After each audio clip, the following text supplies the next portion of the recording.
Hello! Everyone, we are back here with Dubster Live. This time with more Sword Art Online because it's been a while and figured I might as well get back to that for a bit. With the arc that is, not a lot of people's favorite, shall we say? The Fairy Dance arc, or some call it the Alfheim Online arc. After going through both audiobooks and the A1 anime adaptation, I figured it's time to take a look at it. Yeah, both are going to be in one video this time, because splitting them up into two just seemed kind of stupid and redundant. So the audiobooks are still read by Jeremy Lee and Bryce Papenbrook, and they still have the same issue of, you know, not having the female characters all read by Jeremy, or the males all read by Bryce. It's dependent on what chapter of the novel it's on and whose perspective it's from. So you still get Bryce reading for women, sounding terrible, and Jeremy trying her best to sound like a man, and you get the idea.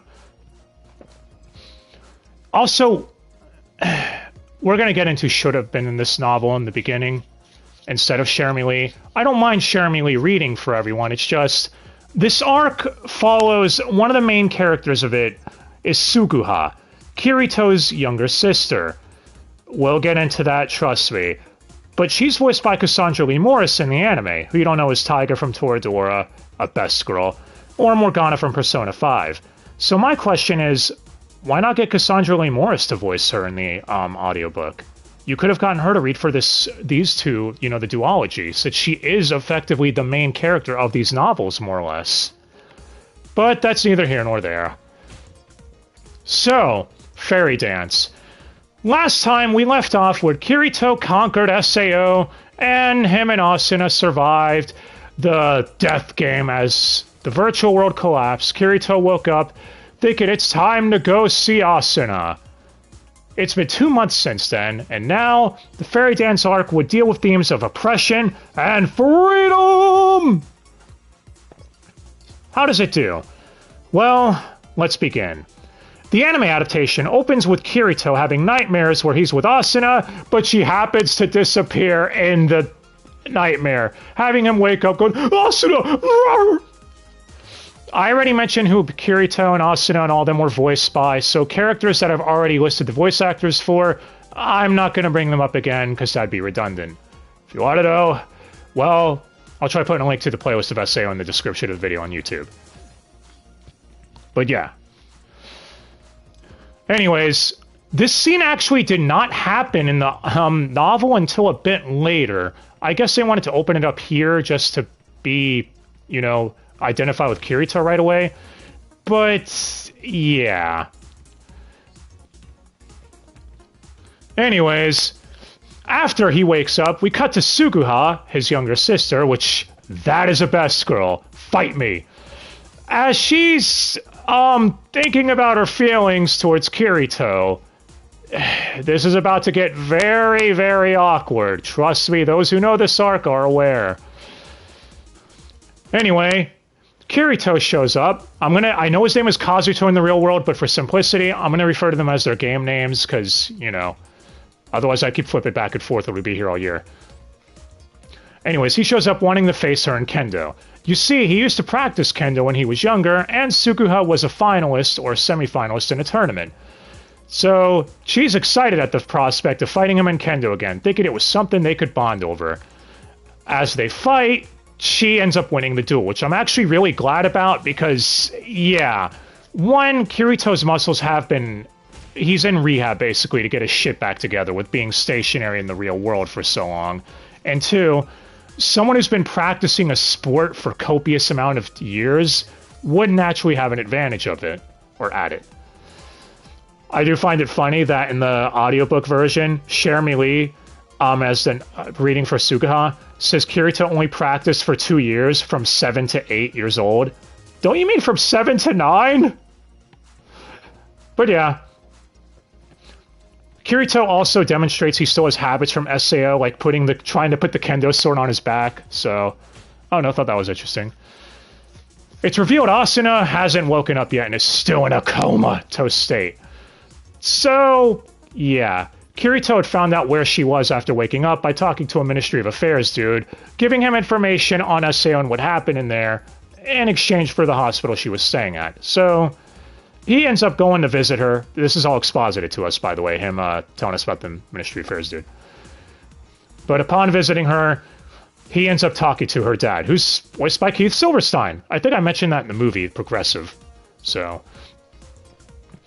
And, yeah, his dad, or her dad, her dad thanks him profusely as he is the CEO of a corporation. And the head of his development sector, his lab, Sugo, walks in. Yeah, we have Suguha, or as Kirito calls her, Sugu, and Sugo. It is really confusing, and Bryce kind of fucks up here and there, calling Sugo Sugu, etc.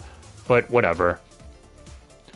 Sugo happens to work for a firm known as Rect. It's an acronym. I think it's RCT or so shit, but yeah, they just call it Rect. And he's voiced by Todd Abercorn. You don't know him as Natsu Dragneel from Fairy Tail. And yeah, he's cool.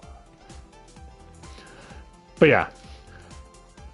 Us and his dad ends up leaving the room after thanking Kirito, leaving the two of them there as Sugo had basically mentioned to her dad before he left that he wants the ceremony to be now. He then confirms to Kirito, yeah, they're getting married. Yes, we're doing this trope. Austin has an arranged marriage to a douche, because of course this guy is a complete monster who brags about cucking Kirito. Damn it.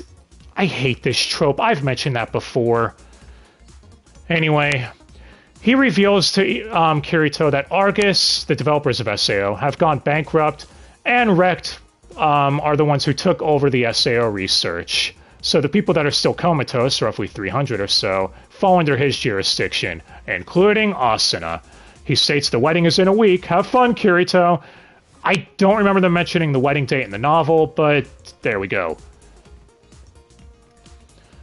Anyway... Kirito is back at his room crying like a bitch, forcing his younger sister Suguha to come in and comfort him. Console him, basically. As Suguha remembers her mom, Midori, having a flashback of her, voiced by Caitlin Glass, Winry from Fullmetal Alchemist, telling her that her and Kirito are in fact not siblings, but cousins.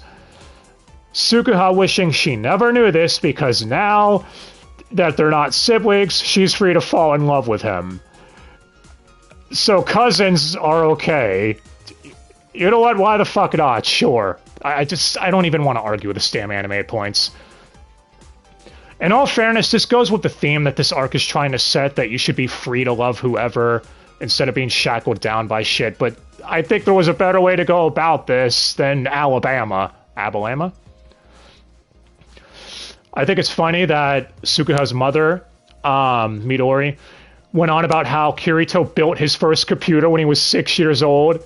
Bitch! Bullshit! Anyway, back to present. She more or less goes on about how she can't help falling for him. And the novels, it's actually... She seems to regret it way more than in the anime, because you get way more internal monologue, where she actually knows it's taboo and fucked up. But, yeah. This flashback is also how the novel opened, submitting Suguha as our main character for the majority of the time farther. The anime switching it around here isn't a big issue, but whatever. Moving on. The next day, Kirito, now having renewed vigor, receives a message from Agio. That's the Patrick Seitz big black man that helped him out in the game. And the pic is of someone who looks like Asuna in a birdcage. At Igio's coffee shop, he tells Kirito about a new MMO, ALO, or Alfheim Online, the land of the fairies. Fairies. You know, not gay people, fairies. Anywho, the game has no level system and it's all skill-based. Using a skill more times will help you improve, like Final Fantasy II.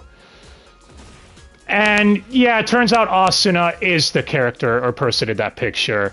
And she's in a birdcage at the top of the world tree, which is, you find out, the center of this world.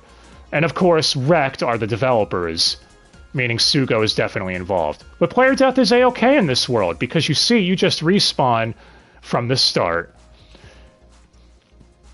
So Kirito takes the console from Agio, like, I need to get in there.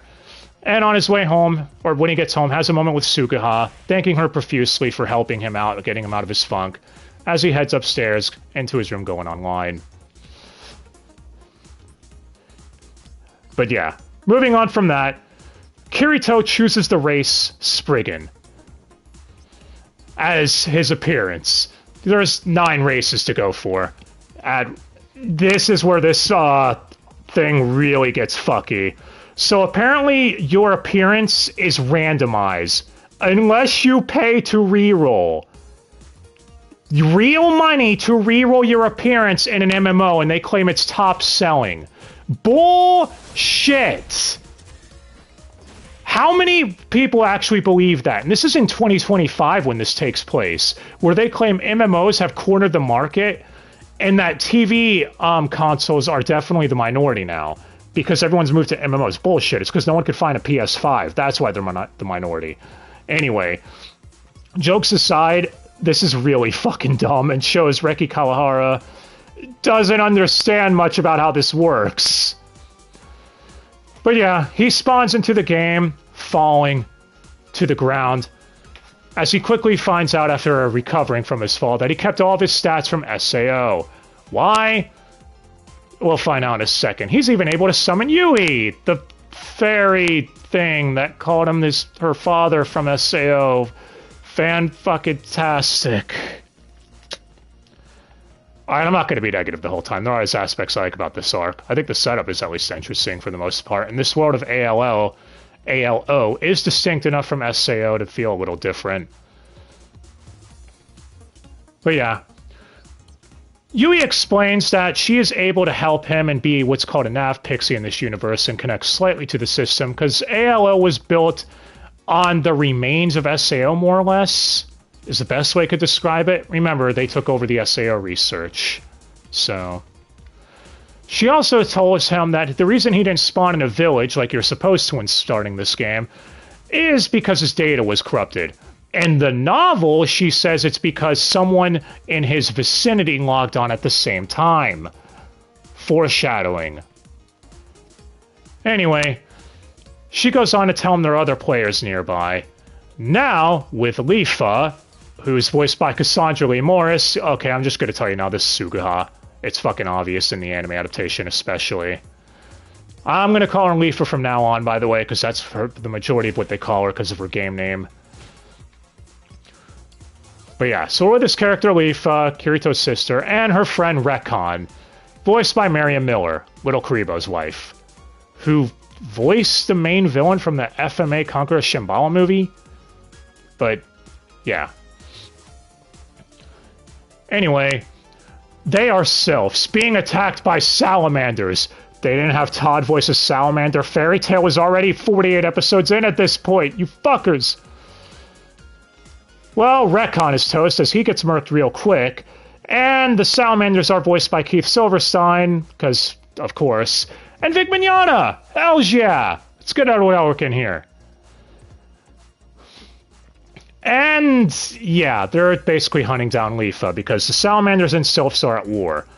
One of them in the novel is described as a woman hunter, and the novel goes into explicit detail saying someone who gets off on hunting women in MMOs, dude, that's down there with cuck as a really, really shameful fetish. Come on. Well, before the worst happens, Kirito arrives, marking everyone but the Keith salamander as he gets away. Lifa ends up thanking him profusely and agrees to the story that Yui is a nav pixie because she was confused. Like, there are pre-order bonuses and they're rare. But, yeah, she doesn't know Kirito is her brother because she never knew his game name and his avatar is completely different from Kazuto, her brother in real life. I think you all see where this is going. Well, she agrees to help him get to the World Tree and even teaches him how to fly. Yeah, the fairies races in this game can fly because, you know. So she takes him to the Sylph Town, where Rekon has respawned, and seems standoffish towards Kirito, but she tells him to get over it that he saved her.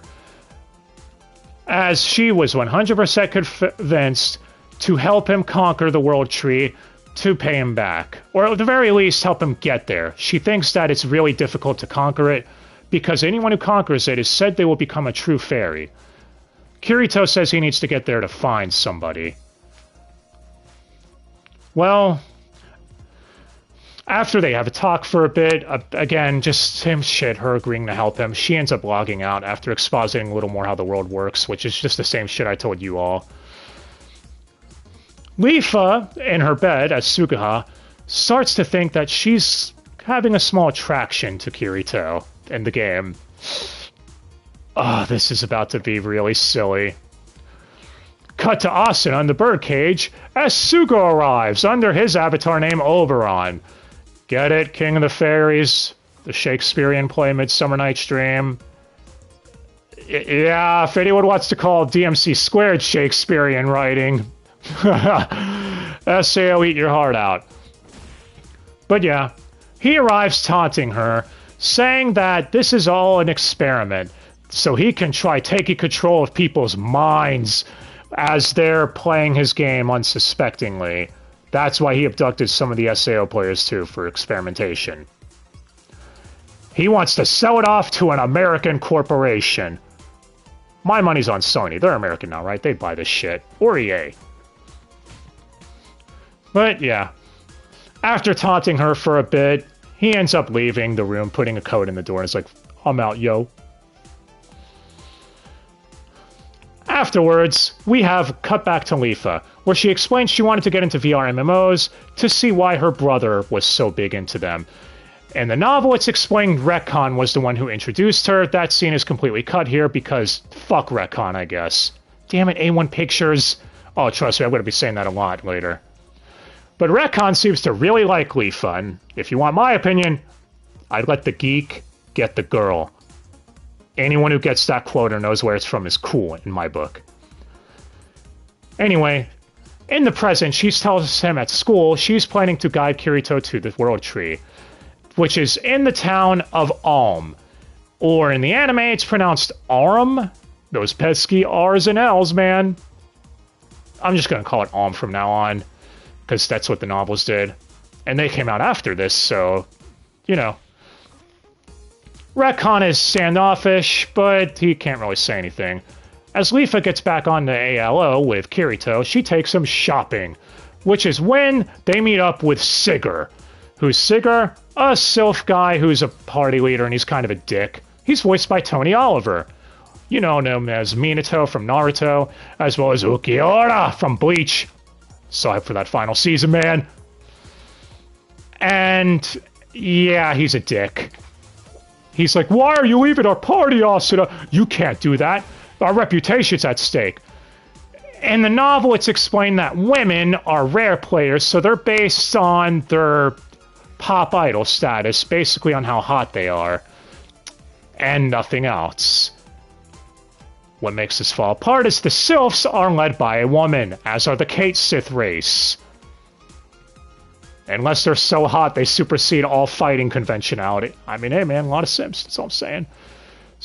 Anyway, Siggy leaves angry, unable to accept the fact that Lifa just basically said, fuck this man, I'm leaving the sylphs for now, I have to help my friend. Retcon shows up, telling Kirito to please watch over Lifa. It was going to happen eventually. So, yeah. And says he'll leave the party eventually later, but he has to make sure that there is something that he has to take care of first. As they're leaving, Kirito teases her about Retcon liking her, and she's like, no. Don't be tsundere towards him. He's nice. Probably, is what I would say, but I know one of the scenes coming up where Retcon is an idiot. Anyway, they head for the World Tree. Now we're back in the birdcage as Oberon is starting to get a little grabby. I'm going to call him Oberon now. With Asuna. And he's like, I was just joking. But hey, even if I did anything to your body in here, it's not like it would affect your real body. Fuck you, Oberon. As he leaves after taunting her, he puts the code into the door, and Asuna ends up seeing it in the mirror. That's because there was a mirror above her bed, basically. Pretty smart move, so she knows what the code is. Back to Kirito and Lifa. They end up taking turns logging out, watching over each other's avatars on their adventure, so they can eat, etc. Leafa is really starting to fall for Kirito, as when he logs out, her and Yui start bonding over their connection to him. When he logs back on, and, you know, embarrassment ensues. Same shit. But yeah. As they hit a cave, Kirito is practicing magic land. And Leafa then receives a text by Recon, saying that he was right. Be careful of S. I wonder what S means. Okay, you all either know. It's either Siggy or Salamanders, and it's most likely Siggy. But yeah, they realize they're being tracked by Salamanders, speak of the devil, as a fight breaks out with 12 of them. Kirito is getting his ass kicked, and Leafa keeps trying to heal him as a support. One of the Salamanders is, of course, Keith, and no, it's not the same one from before, it's a different Salamander, because double casting is fun. And that's when Kirito resorts to using a demon transformation. It's claimed to be an illusion, which is what the Spriggans specialize in. You know, illusion magic. And yeah, it throws the Salamanders off their game, as he basically kicks their asses. He even has a bitch and filter now when he growlers and stuff. He kills all of them but one, voiced by Vic Mignogna. Again. Oh, and one of them was also voiced by Patrick Seitz, but he's not as bad as Keith is. The Vic one is interrogated, telling them that they were asked or hired to kill them by someone up really high up. They let the Vic one go and be like, wonder who'd want to blah blah us. But that's when Kirito reveals to Leafa he was actually a demon. Was it an illusion or not? Because he never uses this transformation again. Messy storytelling is messy. Sorry if I hurt anyone's ears by coughing. Anyway, they arrive at the next town as Leafa logs off to call Recon because he's no longer on the server anymore. Recon finally answers, explaining he was captured and they wouldn't let his avatar move, so he had to log off. Apparently, Siggy is a traitor. What? Do you mean the dick we knew for one scene is a dick? This probably would have hit home more if he had more character behind him, but other than being a dick and only being in one scene. And no, that's not different in the novels either. He's just a one-note prick. Anyway, he's a spy for the Salamanders that are planning to attack the meeting between the Kate Siths and the Sylph leaders that are trying to form an alliance. They call them Catsi in the anime dub. I'm going to call them Kate Siths because that's what they call them in the novel, and I'm pretty sure that's what they fucking are. Leafa logs back in and tells Kirito she's going to rush to help the Sylph leader. Kirito follows, saying, I'm not abandoning you, blah, blah, blah, as he gives her a speech about how if you're a dick in VR, you're a dick in real life. Don't think that's how that works, but even he admits it sounds a little pretentious, so whatever. Anyway, they arrive at the meeting place. The Sylph leader is Sakuya, voiced by Lauren Landa. You all know her as Kasumi from Dead or Alive, who's really hot, and Karin from Street Fighter V. The Kate Sith leader, meanwhile, is Elisa Rue, my chocolate-skinned waifu, voiced by Christina V, who you'd all know as Killua from Hunter x Hunter, and Ririka from Bleach. And I guess Bennett from Genshin Impact. Anyway, they're basically like, what the shit, man? What's going on? So Saki is, of course, the busty one, and Lisa's the more petite one because she's a Kate Sith, whatever. Kirito agrees to help them out because the Salamanders are here with the next one, their leader, voiced by Joshua Tomar? He's Spartacus from Fate Apocrypha and Lolo from Magi. Anyway, his name is Eugene. Pretty mundane name, but whatever. Kirito and Eugene have a duel to determine the fate of these races here. And yeah, it's because Kirito lied about being an envoy for the Spriggans and the Undine Alliance, saying there's going to be a four-way alliance that they need to stop.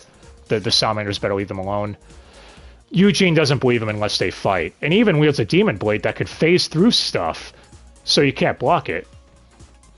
The duel is actually pretty fun, with Kirito, of course, grabbing Leafa's katana in order to dual wield, and he wins by doing that. because he still has that skill from SAO. I don't know why that's considered a skill. If you could physically wield 2 swords, why don't you? Well, Eugene and Kirito have respect for one another, because Kirito is badass, etc. Damn it, Kirito. Stop winning every fight unconditionally. Actually, he does lose some stuff coming up, but we'll get there. But yeah. Kagemuni, who was the Keith dude from the beginning of the arc, the first one that was attacking Leafa, vouches for Kirito, basically lying on his behalf, saying he did have an Undine with him. So they believe his story leaving. Siggy is exiled from the Sylph, so say bye to Tony Oliver. As Kirito gives all of his money that he accumulated from SAO, apparently that carried over to the Katesifts and the Sylphs in order to help fund their raiding party on the World Tree quest, as they promise to continue after him in the future. And the 2 leaders flirt with him, of course, because, you know, harem self-insert dude. Well, Kirito and Leafa continue their quest. Anyway, back with Asuna, she breaks out of her birdcage. So, that's where the first audiobook ends, or first volume, volume 3. And now we begin when A1 cut an entire chapter out of this fucking arc. The Jotunheim chapter. So the Jotunheim location is an underground dungeon that Kirito and Leafa end up in, where basically it's right below the World Tree. It's an ice cavern with what are known as deviant god monsters. Oh yeah, deviant, yeah. They even end up stumbling upon a fight between 2 of them. One that looks like fucking Goro because he has 4 arms. And another that's a jellyfish elephant thing. They save the jellyfish elephant, and it's indebted to them, so more or less, it doesn't harm them anymore. They even name it Tonki. What the fuck's a Tonki? An elephant from a book that Leafa read when she was very young. Wondering, how does Kirito know about that book? That seems a little strange. Again, foreshadowing. Well, a party of Undines attack Tonki, as Kirito and Leafa help fight them off. Tonki then carries them up through Jotunheim to get them out of there. On the way up, they actually see the entrance to a dungeon with the most rarest sword in all the game, Excalibur, agreeing to come back for it later. Before saying bye to Tonki, a mascot thing as they leave the Jotunheim, arriving in Ulm, the city outside the World Tree. None of this is in the fucking anime adaptation. Damn it, A1. Why?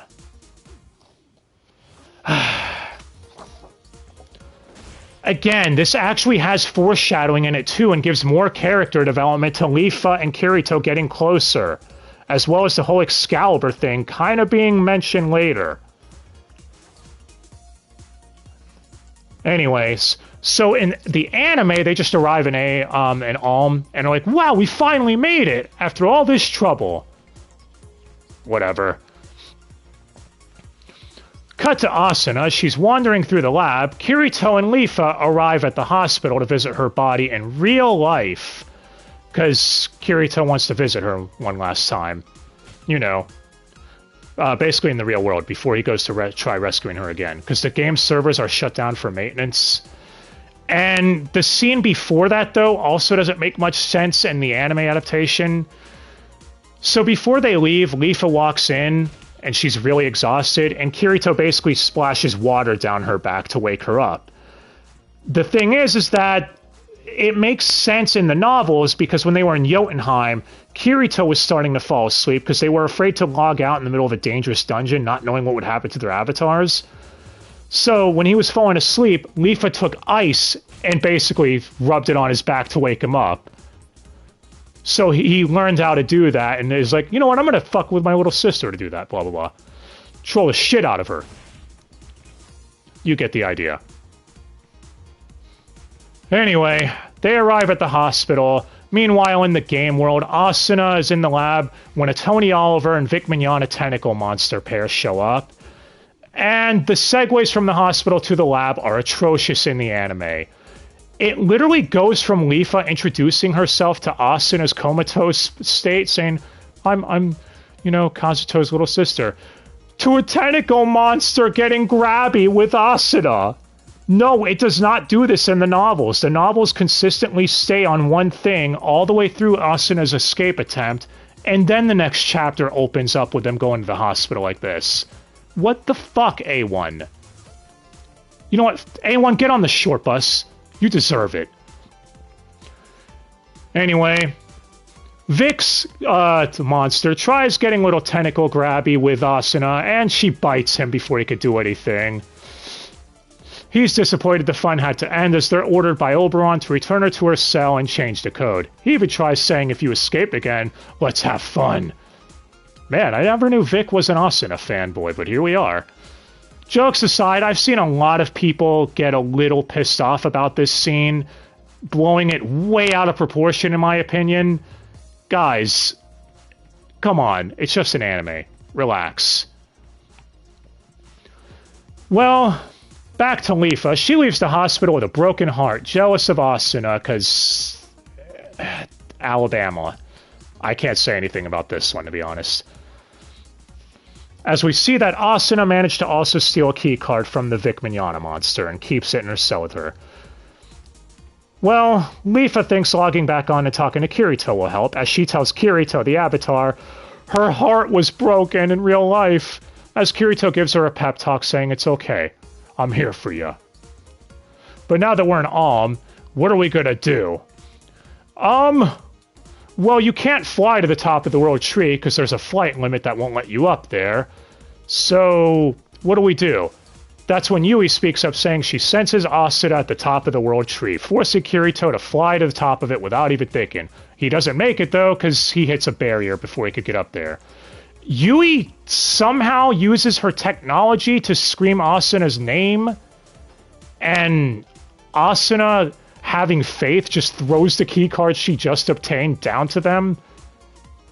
Yeah, this arc really isn't that great. I'm sorry, I'm trying here, guys.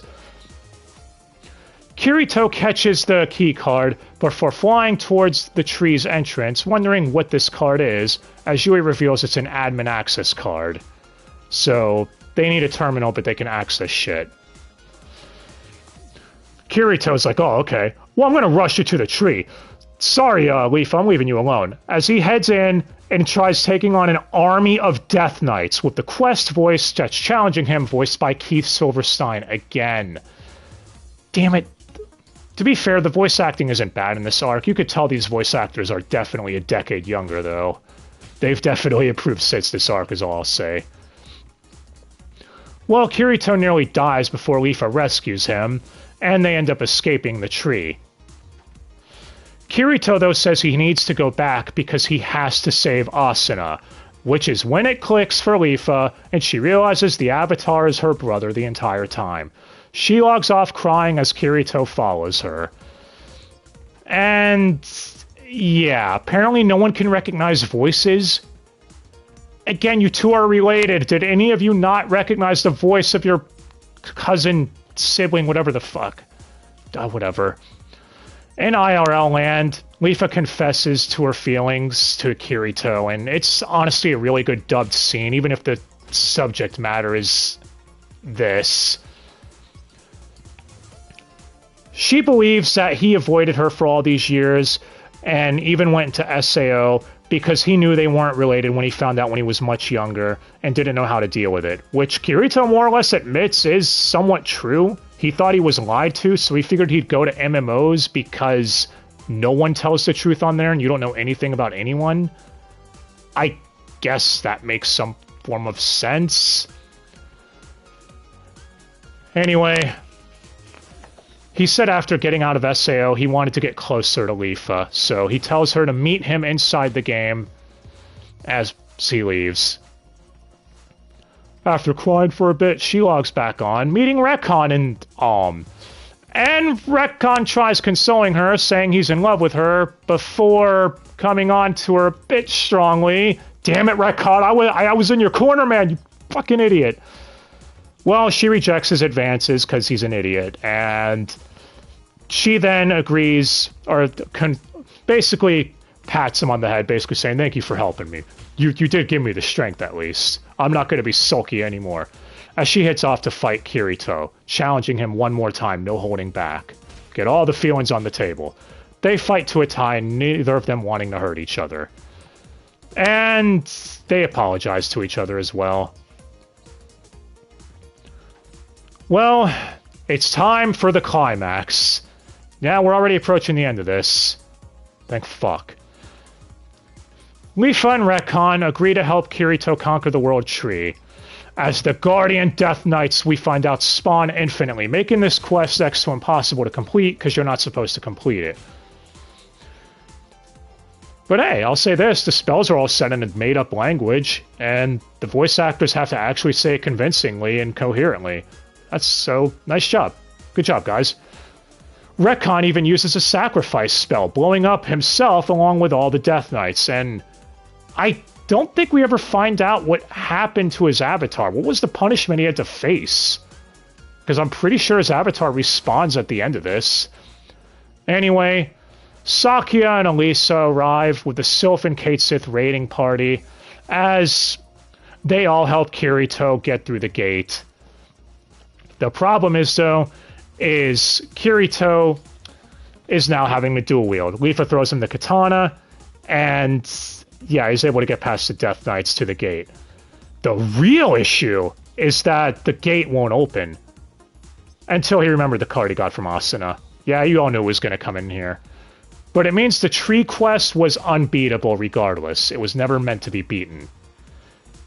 Kirito goes into the World Tree and loses Leafa's katana because it's not his, so it spawns back to her hand. I don't understand why that makes sense. It really doesn't. I mean, you could have just said that she transferred the item to him and whatever. Well, Kirito enters the lab, heading to the top floor where the bird cage is. As they're going up to it, Kirito's like, there's no city of fairies up here. No Oberon. Well, whoever it is going to pay for flying to these players. Yes, that's the biggest problem, Kirito. Priorities, man. But when he does find Asuna, I guess the reunion is sweet. It's nice, etc., if you're into that sort of thing. As they prep to leave, Oberon arrives. Yui is forced to disappear. Kirito is forced to the ground and is surprised to find out Oberon is indeed Sugo.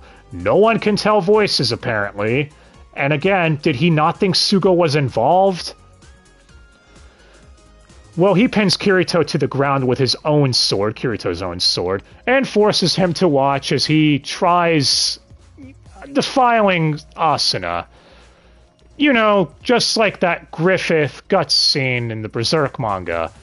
Berserk, this is not. Now, I've seen a lot of people, again, blow this scene out of proportion. I've seen much worse, to be fair. Again, it's supposed to make you feel uncomfortable. People are also saying they tried fetishizing this. I did not get that take at all on this. I'm going to be real with you. It seemed to me like, again, the arc's theme was freedom and breaking free from oppression. So both Kirito and Asuna are literally tied down here, being oppressed, trying to fight for freedom. Could Reki have gone about this a better way? Maybe. But to say they're fetishizing it, I think is a bit of a stretch. It's clear that they want you to feel uncomfortable and hate Oberon for doing this. It's like those dumbasses that claim that they were fetishizing the rape of Casca in the Berserk manga. Anyway, this is when Kirito starts calling him Sugu instead of Sugo. That was a bit distracting. But before anything else can happen, Kirito hears Kayaba's voice. The Mark Derison dude from, speaking of Berserk, from Season 1, the guy that made SAO. And in his head, he hears him. I voice my head as he's encouraging him to stand up. Kirito stands up, throwing the sword out of his back, and uses the login ID Heathcliff. That was Kaiba's avatar from SAO Part 1, Minecraft. But he uses it to take over the system and set Oberon level to 1. And Oberon's like, what the fuck, man? As he tries summoning the sword Excalibur, but it won't listen to him anymore because now Kirito is the highest clearance. Kirito then summons Excalibur himself and comments about how summoning a legendary weapon, man, this seems really lame. Kind of defeats the whole fun of the quest, right? You mean the quests that the anime didn't even tease because they cut out the Jotunheim segment, so Excalibur being here just doesn't really... It just feels out of nowhere. But he throws Excalibur to Oberon saying, let's settle this. As Kirito slices his arm off, Bleach style, and stabs him through the eye after cutting him in half. Yeah, he's a little brutal here. Forcing Oberon to log off. Also, Oberon set the pain limiters down so that way it would affect your real body. Kirito did that as well when he took over. So that's gotta hurt like hell. Kirito then forces Asuna to log off like he does a force log out for her. As Kaiba's soul talks to him. Apparently it's alive because Kaiba copied his brain to the net server before he died. So he's pseudo... Here I get... It makes no sense. Just fucking roll with it. He gives Kirito an item called the World Sea before disappearing, saying we might not meet again, blah, blah, blah. Yui also comes back, saying that she'll be with Kirito forever because she is installed on his nerve gear helmet, his headset. Yay! I'm sorry, I'm not the biggest fan of Yui. I think the fact that she survived in the last novels was bullshit. It made no sense. Well, Kirito logs out saying he needs to go see Asuna now that she's awake. In the real world, he thanks Leafa for everything before heading to see Asuna. At the hospital, Oberon, now in his real body, Sugo, attacks him in the parking lot at, like, I guess 2 in the morning. And his eye's all fucked up because it got stabbed in the real world. Well, Todd has fun hamming it up here, even claiming he has a god complex as Sugo, so that's always fun. Kirito ends up beating him here and ends up even thinking of murdering the guy before saying you're not even worth it, before knocking him out. In the novel, he tells a nurse to call the popo on him, but in the anime, no, it just cuts to him visiting Asuna as they reunite in the real world and meet each other for the first time without avatars.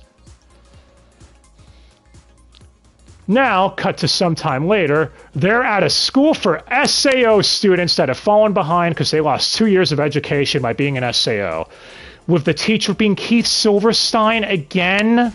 For fuck's sake. Well, at least I like Keith. He's cool. He's a good man. Kirito and Asuna have a lunch date, and you all know it's just a sweet date, I guess. As he exposits that Sugo was arrested, the MMO industry collapsed, and no one is interested in MMOs anymore, which is why there's like 26 other novels after this that all include a bunch of different MMOs, including the next arc. So that's bullshit. Fuck you, Kirito, line cunt. And we also find out Rex organization disbanded, and now ALO is under new management. So, yeah. Cut to Lisbeth and Silica. Remember them from the first novel? Silica being the lolly, Lisbeth being the spunky chick that helped build Kirito's sword. As they're sulking over losing Kirito to Asuna. But we have more important things about, because now there's a party for all the SAO survivors at Igyo's place, his coffee shop. Everyone is here. Klein, Yulier, Sasha, Thinker, who's voiced by Victor Scroy. Not sure if I mentioned that in set 1. Who's Victor Scroy, you ask? Add voices and nothing else. Yeah. Anyway, they all congratulate Kirito on clearing SAO from back in the day, because they didn't think they had a good chance to celebrate. Now, in ALO, we're almost done, guys. Just hang out with me for a little longer, please.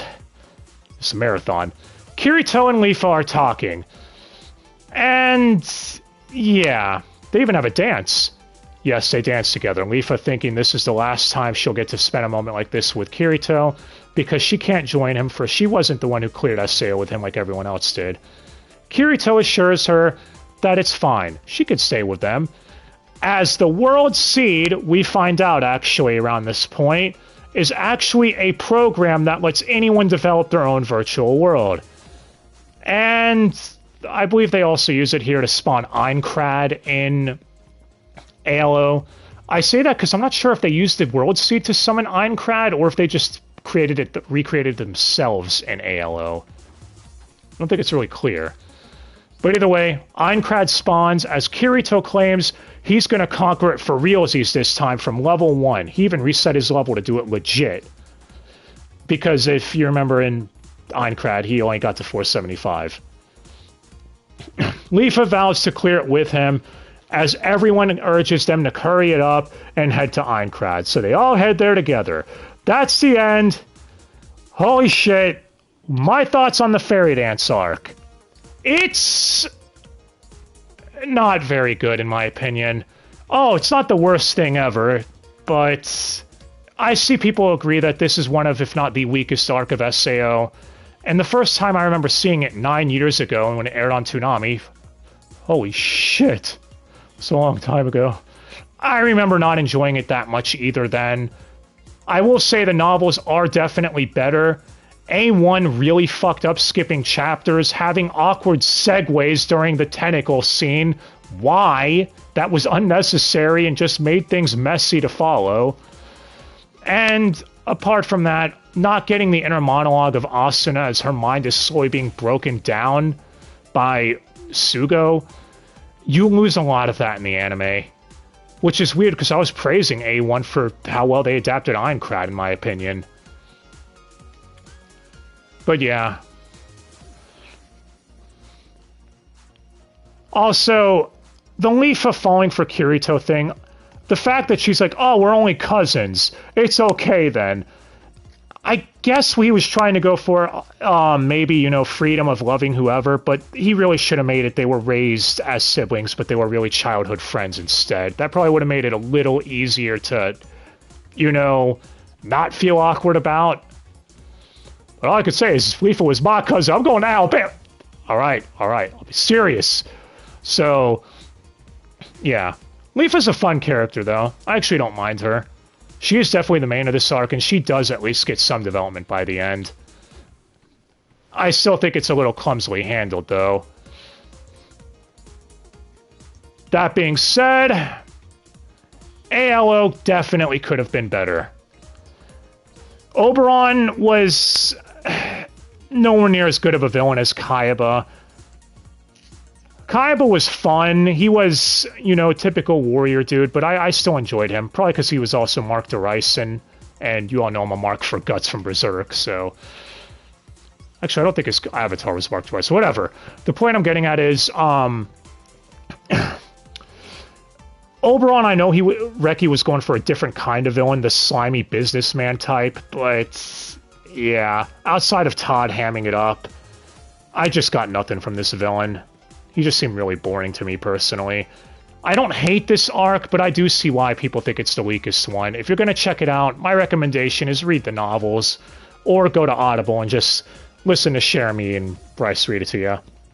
Speaking of which, the novels did have a couple of fuck-ups I'd like to mention. For one thing, Jeremy saying form colonization and then say, I mean from colonization. Wait, what did I say? That, yeah, they left in an intake of her fucking up in the novel. Why? Did no one catch that? They did the same thing in the Aincrad audiobooks too. But to be fair, I will say the audiobooks, they all at least try to in different voices. Jeremy's fine as Leafa. I guess that's it, really. ALO arc is very okay. Compared to Aincrad, it's not even close. Aincrad is a much better arc, and I feel there's way more stakes behind it. I know this arc was just supposed to be about reuniting Asuna and Kirito and about them breaking the shackles of oppression, wanting to be free together. And about Leafa, she even says she wants to fly as fast as she can to feel free. It's very on the nose. But yeah. If you enjoyed this arc, let me know. MVPs of the dub, Cassandra Lee Morris did a really good job. I think Todd Abercorn, I enjoyed his Oberon. He was ham as fuck. Even if Oberon was, well, Oberon. And I didn't really have many problems with the dub itself this set go around. Not that I could think of, aside from the ad voices, but those are always terrible in LA dubs. I guess that's it then. Now that we're finally done with ALO, what's next? Well, apparently, there's a new Progressive movie on the horizon, but aside from that, we're not done with SAO Season 1. Next time we come back to SAO, we will be here with Extra Edition. What is Extra Edition? An OVA. It's getting its own video because I am drained after talking about Fairy Dance for so long. Also, holy shit, Reki explains stuff better. Was Kirito turning into a demon in Illusion or not? That doesn't make sense. He never used it against Oberon. He didn't use it in Jotunheim against the monsters. He didn't use it against the Death Knights. It's like he forgot. Gotta harp on that, man.